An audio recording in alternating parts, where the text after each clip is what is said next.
Hey guys, here is Twitchside episode 8, where we talk about Sons of the Forest and Kerbal Space Program 2. I hope this sheds some light on some ideas for you people who are looking for a game to play. Before I do it, without further ado, let's get into it. Take it easy, guys. Twitchers, tubers, tweeters, and other gamers of all stripes. How you guys doing? I figured we'd do Twitchside chat episode 8. I can't believe that was like the longest thing I've done. 8 weeks of doing this. We're gonna cover like a review, or not a review. Well, there's people here that have played it, and then we're also gonna do talk about two games like Sons of the Forest and Kerbal Space Program 2. For those of you who know me, I am space crazy, but I've been watching Sons of the Forest from Crack Kish. How you doing, Crack? He's here. I'm doing pretty good. And then he brought a crony with him, Captain Kangaroo. How you doing, man? Yep. Good. Okay, and then we got my two subs, one henchman, Pac-Man. How you doing, man? Doing fantastic. Outstanding. And Brick, the man behind the thumbnails. What's up? The man behind the thumbnails. Yes, he he keeps me under his thumb. But anyway, yeah. So somebody has to keep you under control, man. I know. Give me a leash. No bog eggs though. That can do choking. Anyway, moving on. Let's go ahead and head into it. For those of you who actually follow me on YouTube, where this is gonna go, you probably recognize that song that was in the intro. That's from Jeffrey Day, the instrumental from Chippin' In. Really awesome. But anyway, moving on. Let's do Sons of the Forest first, because it is number 2 on my wish list on Steam. So, I've been seeing a lot of really cool gameplay from a lot of people. There's Lex Lager, there's Craft Kish, Eldest Nerd. A lot of people that that are close friends. I consider close friends anyway. I don't know what they consider me. Probably just an idiot. But they've got a lot of really cool stuff going on as far as like building. I haven't seen any building from these filthy casuals, but they're going around discovering stuff, and it's weird. It's really weird. Oh, our one stream we built a lot. Yeah. Well, yeah. I wasn't watching that because I was doing other stuff and things. But so. Oh damn. Arrow to the head. Yeah. Wow. Okay. So, like, this is a second in a series of intellectual property. The first one was The Forest, right? Yeah. And you're recommending that I pick that up and play that so that I know the story. Can you kind of do a quick, no spoiler synopsis of this game or this timeline? I guess could you? Is that a thing? Can you do that?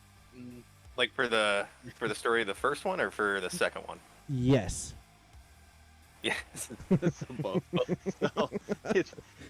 So it's tough to give a synopsis without giving it away because it seems like in both once you get into the game, you're both basically start off with a crash. The first one's an airplane crash. Second one's a helicopter crash. Okay. But in the first one, you crash and you're looking for your son because he's missing from the wreckage. Okay. You don't really get too much into it at first sight. It looks like you just basically have to survive cannibalistic monsters and savages like that. Yeah, savages and stuff like that.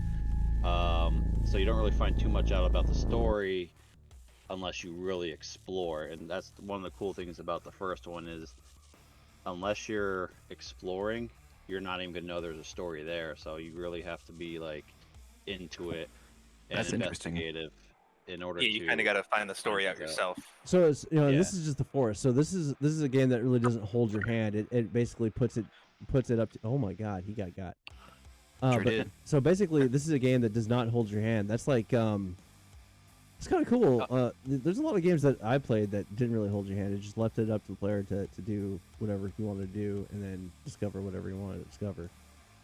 Yeah, I would say the second one almost, I guess, hold your hand a little bit more than the first one because it has markers and stuff. But Right. that's only for now too, because the second one's not fully finished yet. Yeah, I mean, credit where credit's due, man. Oh my god. Sorry, It's still a great game though. Well, yeah. Well, the thing is that like me watching the game I have a lot of experience playing, like pre-release or alpha, even beta and even alpha games. Like seeing the way. Damn. Well, how about a little head? Anyway, I'm getting sidetracked here. I apologize. But no, it's like I have a lot of experience playing these newer games that are not completely ready for the market, and this is probably one of the best looking games that I've played that was in early access. Oh yeah, it's still definitely a great game, even being in early access. And Yeah. there's a few minor bugs, but you get that with any new game. Well, yeah, especially with our stuff. Like I remember playing some first day Game Pass games that were buggy as all hell, and like it was not a joy to play at all, and it was crap. I don't have any offhand, examples just off the top of my head, but yeah, it's pretty nice. I like it. I'm definitely going to be picking it up here within the next week. But oh yeah, it's definitely worth it. And then especially once they finish the story, it'll totally be worth it.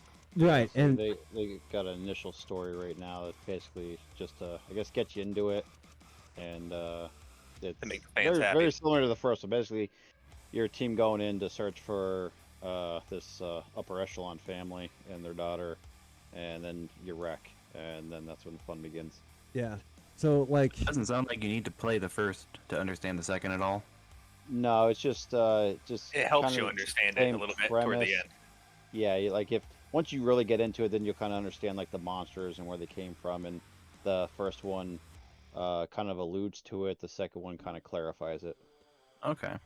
okay, so I have 2 more talking points for Sons of the Forest, and then you guys can add a little bit more if you like. So Gotcha. the servers. Okay, so how many players can you play together on one map? Is it like 4? Is it 8? Or is it 4? Yeah, 8's the max. Oh wow. Okay, that's great. So double the Awesome. people, double the fun, or Yeah. double the shenanigans anyway. Now that Yeah. leads me to this thing Lag. where the savages apparently are they have apparently a really good AI system. I was watching Lex Lager today on Twitch. I gotta give a shout out to him. He rated me with 100 people on Sunday. It blew me away, literally. Oh, definitely. But he was playing and he was talking about how the AI of the savages will like act, and these are my words, by the way, will act like mountain lions, like cougars. And I'm not talking about the ones at Applebee's either. Like if you were out in public, you're not public, out in the wilds or whatever, and a cougar runs across you, one of the survival things that you have to do is don't turn your back on them and don't run because you're prey. And that's exactly what these savages will do. But they're trying to check you out, gauge you, and if you don't like hurt them or like kill them, and there's other savages there, if one savage sees you kill one savage, that guy is going to go out and get his buddies and come out and just keep on killing, try to kill you.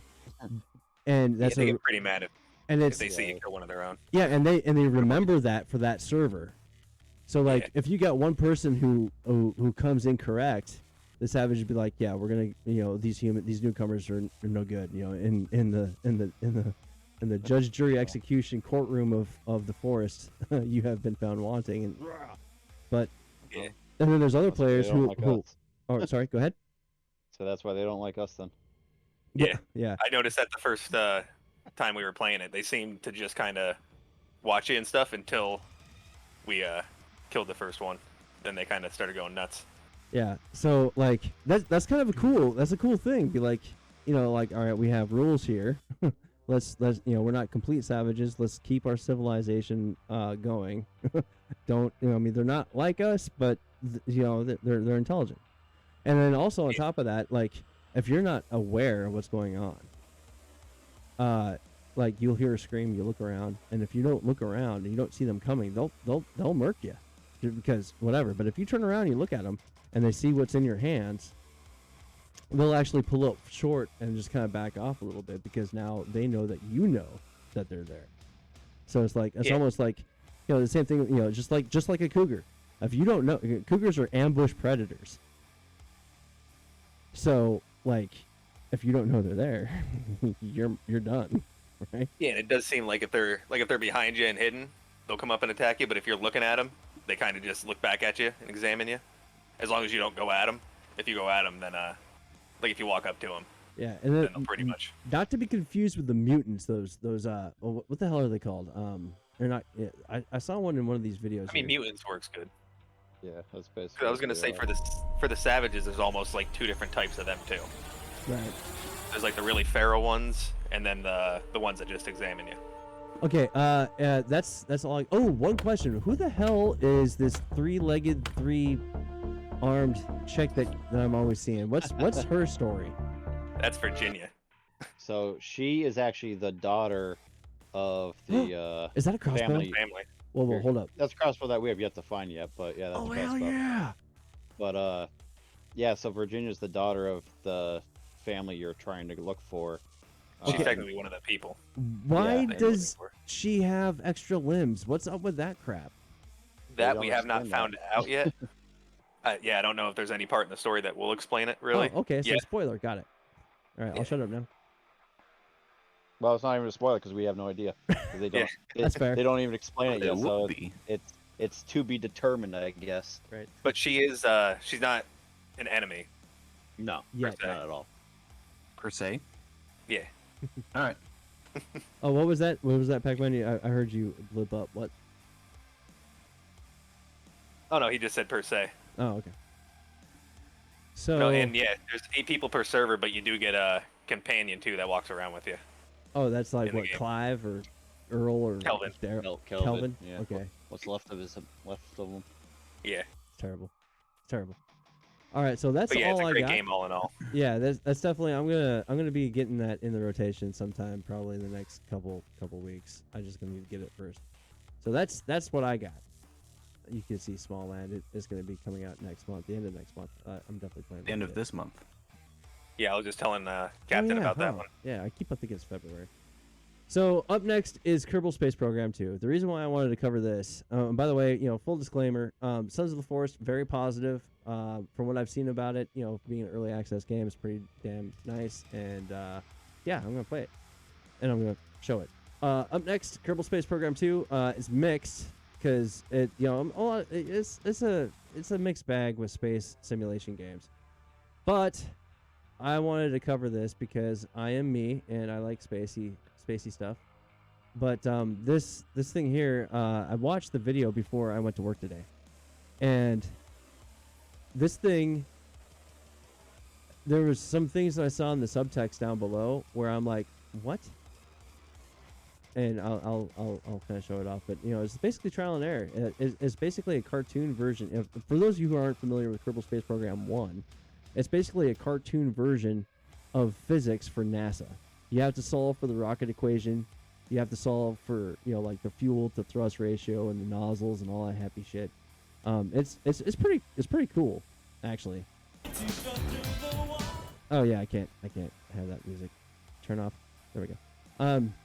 But yeah, these green things are Kerbals, and then oh well, there goes that thing.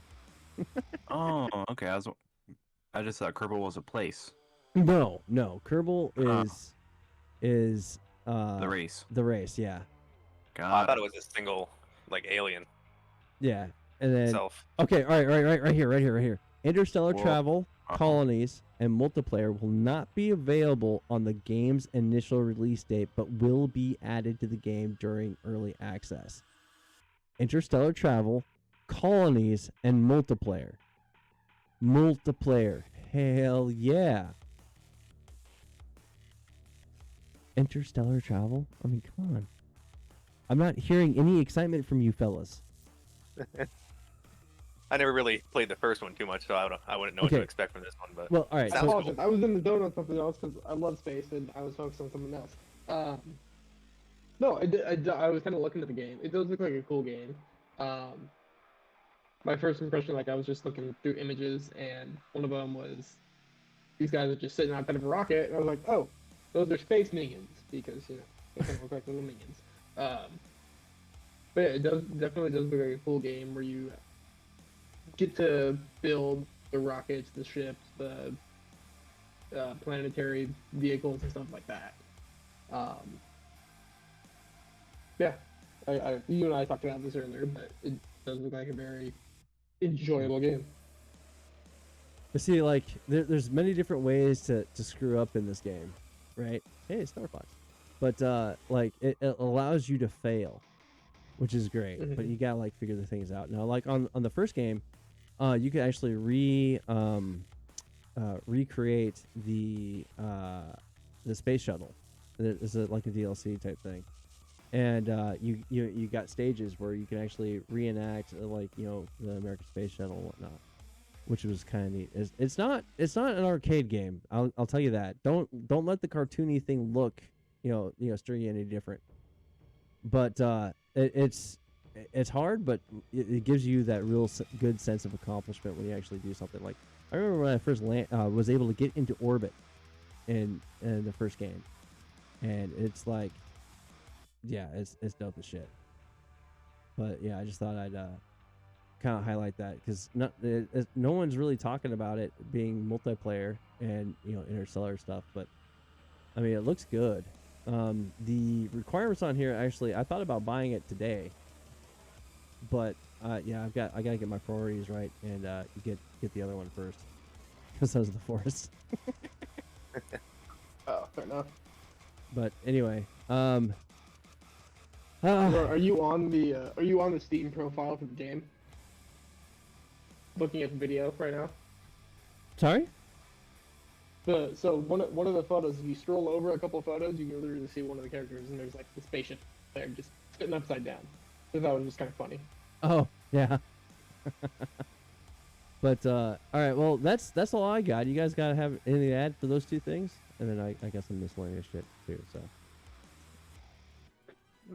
no, okay. Not really. All right, so I did play Hogwarts Legacy. I basically been shotgunning it. I've got another video that I have to work on, and I kind of made a promise to myself and the Regamuffins here that I'm going to be putting out a video on March 15th for Grounded, the sleek armor video, and I haven't even made any progress on there because Hogwarts calls my name. That thing is just amazingly addictive. Been distracted by the magic. Yes, and I actually, like full disclosure, man, I'm not much of a Potterhead. Like I don't know the lore, I don't know all that crap, but I did like the Fantastic Beasts movies, and in the game, I'm now like trying to hunt down all of the different all the different animals. Yeah. And I will say you said you were shotgunning the game. I will say enjoy it, because it really is a great game. Like yeah, you can kind of blow through the story and everything, but like doing all the side quests before you kind of move along in the story adds so much depth to the game, that it really kind of, because like when you shotgun things, it kind of gets boring. Like you lose like, oh, you want to replay it with a different house, you kind of lose that replayability if you just shotgun through the main story really quick. Right. So anyway, Pac-Man actually wanted to look up and see how much. I've got 35.2 hours played into this thing, and he got that for me as a gift on what was it, Friday? Yeah, I think so. Hey, Friday. been putting in the work on it. Yeah, I mean, look at all I these only have things. like 29 hours or 30 hours. Yeah. All right, so that's pretty much all I got for you guys on the Twitchside episode chat 8. Oh my God, English, speak it, son of a bitch. Yeah, that's all I got. Unless you guys have anything else to add. Yes, no, maybe. Not too much. Just for like the negative reviews on Sons of the Forest, it's a lot of people complaining because it's not done yet. But but it's I mean, early they access, did what the man. fans asked for. Yeah. Yeah, it's early They access. were going to What do delay you it again, expect? but the fans didn't want them to, so they released it in early access, and then people still complaining for Right. some of the reviews. They only pushed it because of the backlash, and so now people are complaining because either they aren't aware or they don't care. Yeah, but it's definitely a great game, and it's definitely worth it. So there you have it. Early access games, and they look to be pretty good. I'm really looking forward to it. I'm going to be playing Sons of the Forest on Saturday, and hope to see you guys there over on Twitch. So that's it. You guys take it easy. Stay out of trouble. Pay sucks, but the benefits are worth it. Take it easy, guys.